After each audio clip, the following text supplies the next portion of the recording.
E vale lembrar que o César Parra, ele tem uma participação muito importante e intensa aí nas redes sociais. Ele já participou de alguns programas também, falou muito sobre essa questão das fraudes das urnas eletrônicas. O que para nós é um mistério, para ele é uma realidade. Afinal de contas, ele participou intensamente dessas fraudes, investigou e trouxe à tona assuntos para lá de polêmicos. Eu gostaria de começar essa sabatina, o César. Quais são os tipos de fraudes mais comuns que ocorrem nesse segmento? As fraudes são diversas, tanto em caixas eletrônicos como em urnas eletrônicas. Produto este que é passado pelo TSE e por algumas pessoas como um produto inviolável. Eu sempre falo isso às pessoas, Roberto, Daniel, que o importante é as pessoas refletirem, principalmente o porquê. Essa tecnologia implantada no Brasil, em vários países do terceiro mundo, com alto índice de corrupção, não é utilizada nos Estados Unidos, justamente a sede da empresa. Então as fraudes são diversas. Eu poderia ficar aqui enumerando tantos fraudes em caixas eletrônicos como em urnas eletrônicas, mas as mais comuns são aquelas que o mesário concernado com o outro, ele muda os votos num determinado momento da eleição. Existem também aquelas que algumas pessoas descobriram que projetando um bug, ou seja, bug é um defeito, alguma coisa na urna durante o processo eletivo, ele no final do dia ele consegue transmitir os votos do papel para a urna eletrônica, além de outras fraudes um pouquinho mais complicadas tecnicamente. Ariel? O que fez, como é que surgiu esse convite para você? Qual era a especialidade que você dominava? Como é que você chegou na Procon?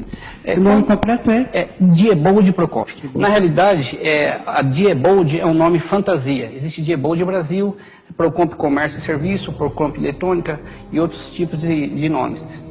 O convite partiu em 2002. De que forma? Eu trabalhava na prefeitura de Osasco, lotado num departamento da Polícia Judiciária, numa delegacia de polícia.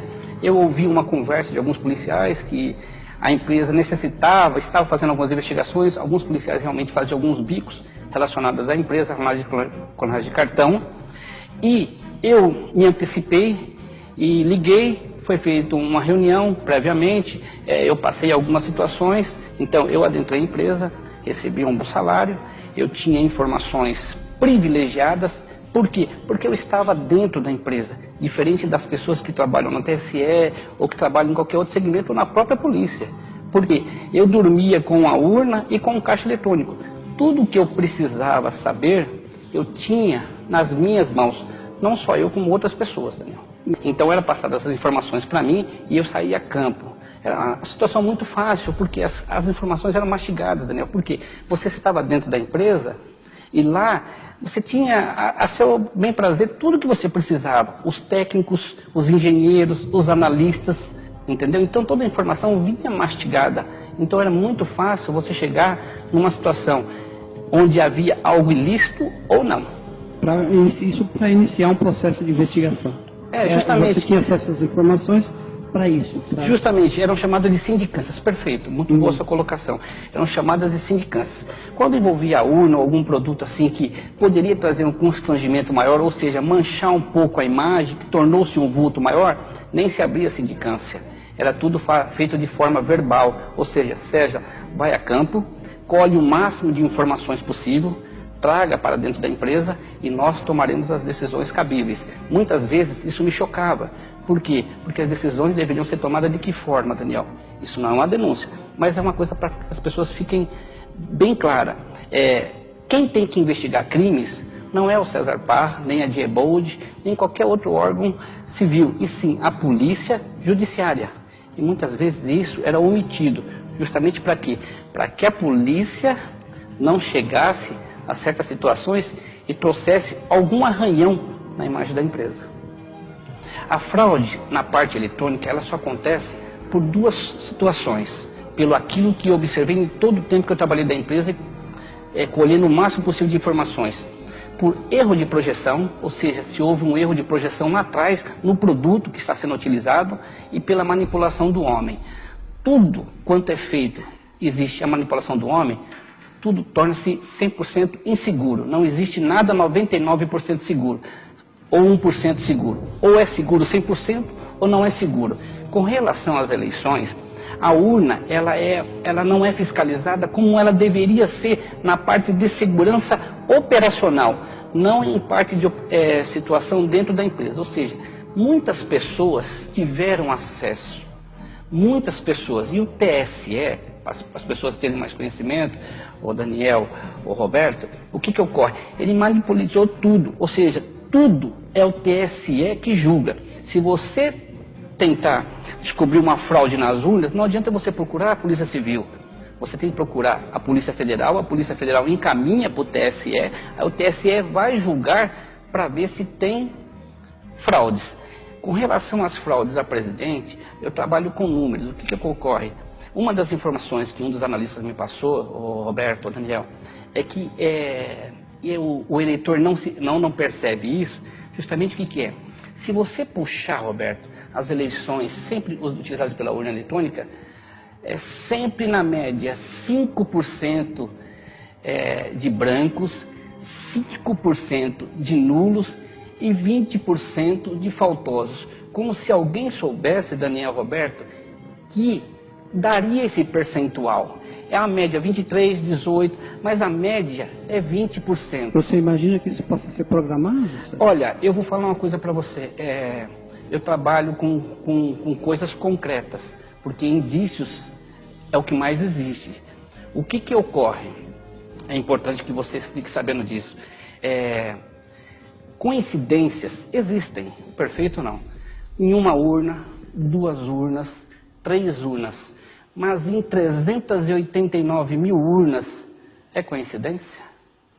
Ou seja, se vocês pegarem, isso é um deixo para os candidatos, até que eu achava que isso ia chegar no final da conversa, mas é bom que vocês toquem nessa... A coincidência que você se refere é a repetição desses percentuais. Justamente. É muita coincidência em 389 mil urnas, eu acho que não é coincidência, né? Ou seja, era muito fácil, Daniel, você pegar 10, 15 pessoas de uma índole e infiltrar, que teriam acesso, poderiam fazer certas situações que o homem de má índole pode fazer. Agora, esse tráfego que você citou em relação à eventual constatação de irregularidades, tinha que passar primeiro pela Polícia Federal e depois voltar ao TSE, é porque a eleição é uma questão de segurança nacional, é isso? Perfeitamente. Só que é justamente isso que não ocorria. Porque urnas encontradas, urnas clonadas encontradas, situações que demonstravam que houve erro em algumas situações, porque a urna era programada no momento, depois ela é reaberta no outro, no log aparecia certas situações nebulosas, que deveriam ter um pouquinho mais a fundo, mas é aquele negócio, como é que eu vou ir contra mim mesmo? Ou seja, o TSE ele nunca vai julgar e falar assim, olha, eu não sou competente, eu errei. Isso não é tão seguro como parece. Eu comento isso na área de segurança. Ou é seguro 100% ou não é seguro. Não existe, Daniel, 99% e 1% de insegurança. Então não é seguro.